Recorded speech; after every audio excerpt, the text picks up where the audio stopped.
സത്യം പറയുവാണെങ്കിൽ ഇന്നത്തെ ദിവസം ഞാൻ ഇരുന്നിട്ടേ ഇല്ല. ഒരു 5 മണിക്ക് ശേഷമാണ് കേട്ടോ ഒന്ന് ഫ്രീ ആയതെന്ന് വേണേൽ പറയാം. ഒരു പ്രൊഡക്റ്റീവ് ഡേ അതൊക്കെ തന്നെ. അങ്ങനെ രാവിലെ തന്നെ എനിക്കൊരു ഷൂട്ടുണ്ടായിരുന്നു മൈജിയിലെ. പോണ വഴിക്ക് ഇതാ കൊക്കോ പഴമൊക്കെ നിൽക്കുന്നത് കണ്ടേ. പണ്ട് സ്കൂളിൽ പോരുന്ന സമയത്ത് ഞാനും എൻ്റെ ഒരു കൂട്ടുകാരിയുണ്ട്. ഞങ്ങൾ കൊക്കോ പഴമൊക്കെ പൊട്ടിക്കുമായിരുന്നേ.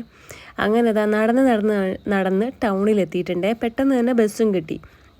അങ്ങനെ ഇതാ ഞാൻ മൈജിയുടെ പടിക്കൽ ഇറങ്ങി കേട്ടോ. അവിടെയാണ് ഷൂട്ട് നടക്കുന്നത്.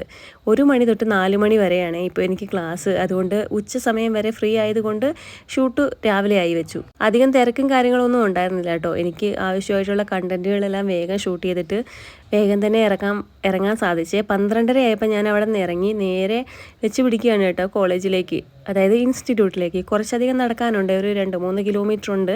പിന്നെ ഞാൻ എന്ത് ചെയ്തു, വഴിയിൽ നിന്ന് ഒരു ഓട്ടോ പിടിച്ചിട്ട് നേരെ അങ്ങോട്ട് പോയേ. അങ്ങനെ ഇതാ തിരക്ക് പിടിച്ച് ക്ലാസ്സിലെത്തി. 5 മിനിറ്റ് പോലും വെയിറ്റ് ചെയ്യാൻ പറ്റിയില്ല, അപ്പം തന്നെ ക്ലാസ് തുടങ്ങി. ക്ലാസ് 4 മണിയായപ്പോൾ കഴിഞ്ഞു. പിന്നെ ഞാൻ തിരിച്ച് നേരെ വീട്ടിൽ വന്നു കേട്ടോ. ബസ്സൊക്കെ ഇറങ്ങി. അപ്പോൾ അച്ഛൻ വിളിച്ചിട്ടുണ്ടായിരുന്നു, അച്ഛൻ വീട്ടിലുണ്ടായിരുന്നേ. അപ്പോൾ എന്നെ കൊണ്ടുവരാൻ വേണ്ടി വന്നിട്ടുണ്ടായിരുന്നേ. അങ്ങനെ അധിക ദൂരം നടക്കാതെ ഇന്ന് വീട്ടിലെത്തിയപ്പോൾ നല്ല മഴയായിരുന്നു കേട്ടോ. വല്ലാത്തൊരു ക്ലൈമറ്റ് ആയിരുന്നു ഇന്ന്.